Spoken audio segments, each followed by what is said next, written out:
So our original presentation we wanted to do over handwritten poems, but since that was unavailable, we chose lettering poetry. So this is our presentation over lettering poetry by Emma Meckles, Elizabeth Rice, Elizabeth Wen, and Haley Solit. So lettering poems are different than your average poem.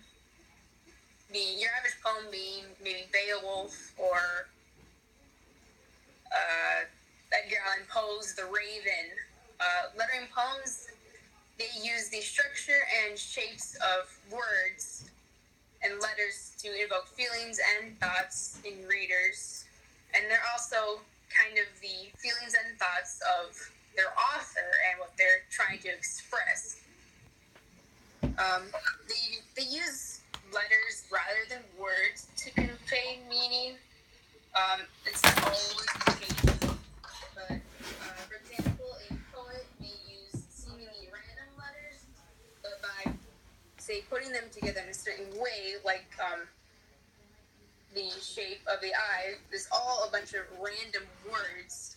They put them together in the shape of an eye to create, well, a different shape, and they can use that with other, like, just the general shapes of letters they can use to create women or animals or whatever they want to.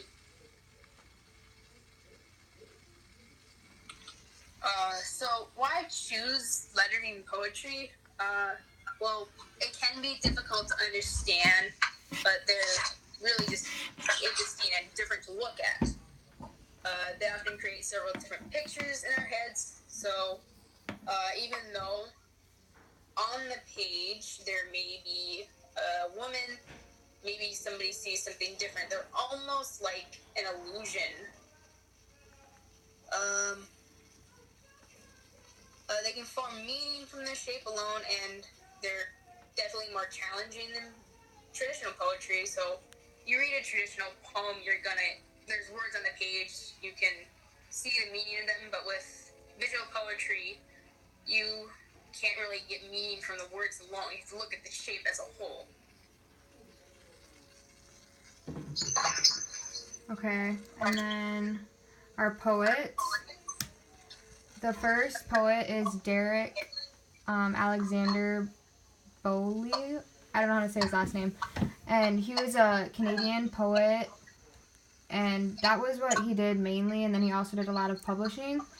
He attended the University of Calgary in creative writing at Roehampton University. He studied contemporary Canadian poetics. He focused mainly around issues within community and poetics. He has edited for a lot of different magazines, and he also edited a lot of books.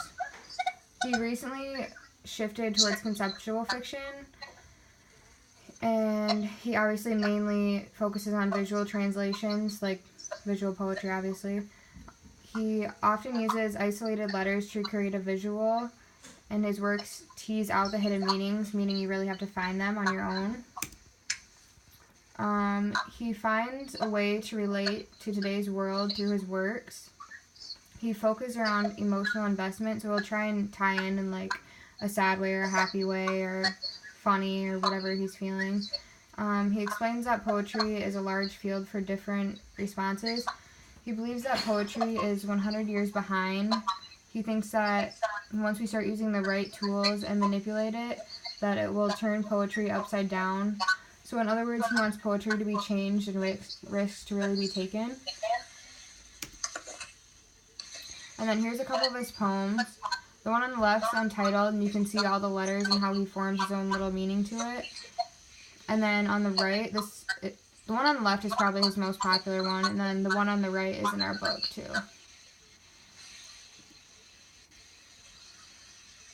Our next poet is Peter Bakanja. She lives in Madison, Wisconsin, which is really not far away.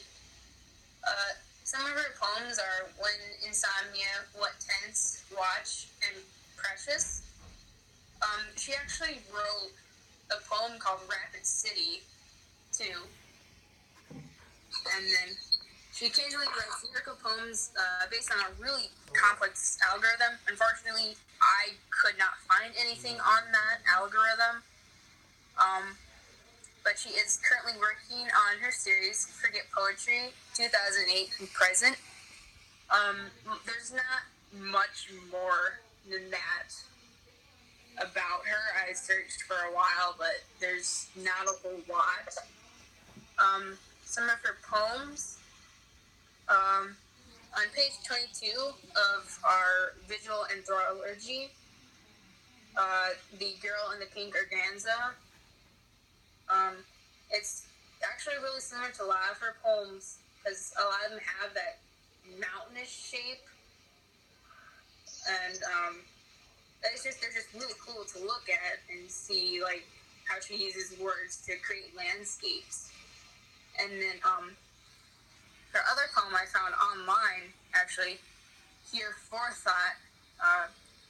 The first time I saw it, it reminded me of a brain, which the title, Here Forethought, is kind of like thinking, so that's kind of one of her examples of how she uses words to build landscapes and look like inside what people might be thinking. Alright, our next poet is Jim Andrews. He is from Vancouver, Canada, and he actually teaches at the MLR University of Art and Design there, and he teaches mobile design, motion graphics, and JavaScript programming. Before he started teaching and joined Bo, he produced a radio show. He has organized weekly poetry reading series in Victoria called Macamba Bo.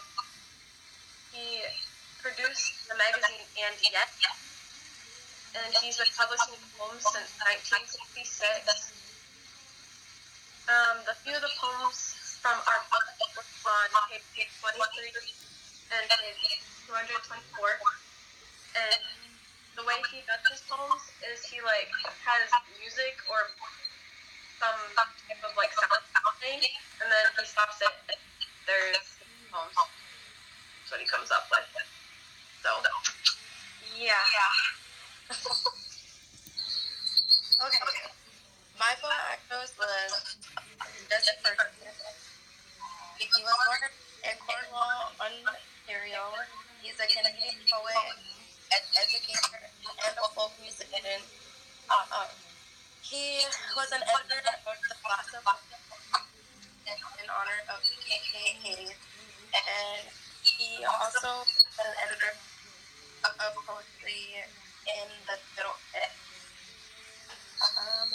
With his poems, he has in 12 different countries, in both paper and online. His poems have been published. And he also plays several different instruments. And then here are two of his poems. The first one is Mama, and then the second one is Dish. But the first one, I kind of didn't quite understand it. It's a little weird to me, but I thought it was a little cool. And then the Ditch, that one kind of attention because it kind of reminds me of when but the top of the T is when the woman's pregnant, and then at the bottom is when she's about to give birth or whatever. That's what I got out of it. But I thought that was cool. And then the title you put for it as Ditch kind of made me laugh because of the bottom of the G, if there were, or where the baby would end up coming home. So that's all I. So on Kiddy, you can choose between if you want easy project, kind of a medium-ish, or hard one, depending on how you want to do it, I guess. So the first step, choose a topic you want to write about, preferably one that interests you, and you draw a shape that has to do with that topic. And then when you write your poem, trace the poem around that shape and then color it, and there you go. And for the harder levels, you can add more complicated words in your poem, add alliterations, similes, metaphors, etc. You can draw pictures, see how it turns out. Yeah.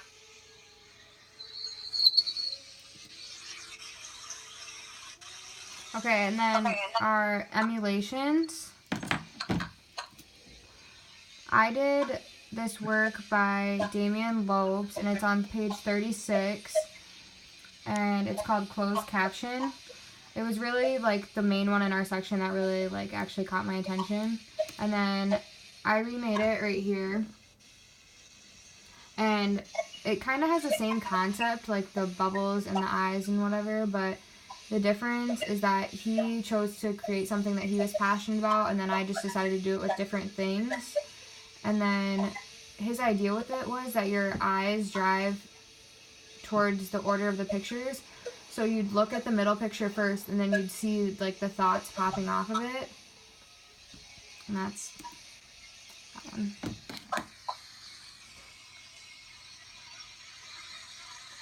Alright, so for my emulation, I chose an untitled work by Joanna Ducker on page 223. So what I did is I actually took a section from one of the chapters from a book I'm writing, and I used that in a slightly different pattern that to me looked more appealing than just having one big block getting slowly bigger and bigger. And so obviously the words don't get as big because there are more words there, and the color pattern is a little bit different. I personally like blue and red together, so I kept that in there. And then it's just one thing that's really important to me, so yeah. Okay, for my emulation, I chose the Dolomite Chorus by Mark Young on page 265. And I chose to do it because it looked interesting that like I could like make my own thing with it. So first of all, I made it pink instead of black because pink is my favorite. And then in the pink squares, I put things that were vacations that meant something to me and that are important to me, or activities. I guess I included a lot of activities. And then in the white, I put quality. I have a future or have now also, I guess. And then I didn't use any pictures like there is in one of the boxes up there. But yeah, that's my emulation. Okay, for mine, I did Anatole Nock called Tic Tac on page 20 in a book. For mine, I used two different words, and those two words mean a lot for me and my family. So what I did was, instead of using just the black squiggly lines and stuff like that, I used the three main colors of my family members who this reminded me of. And I also have it so that the words connect in a way, and then the word love stands out more because that word means a lot. And then like the two colors are purple is my favorite color, and then the two would resemble my other two family members' favorite color. So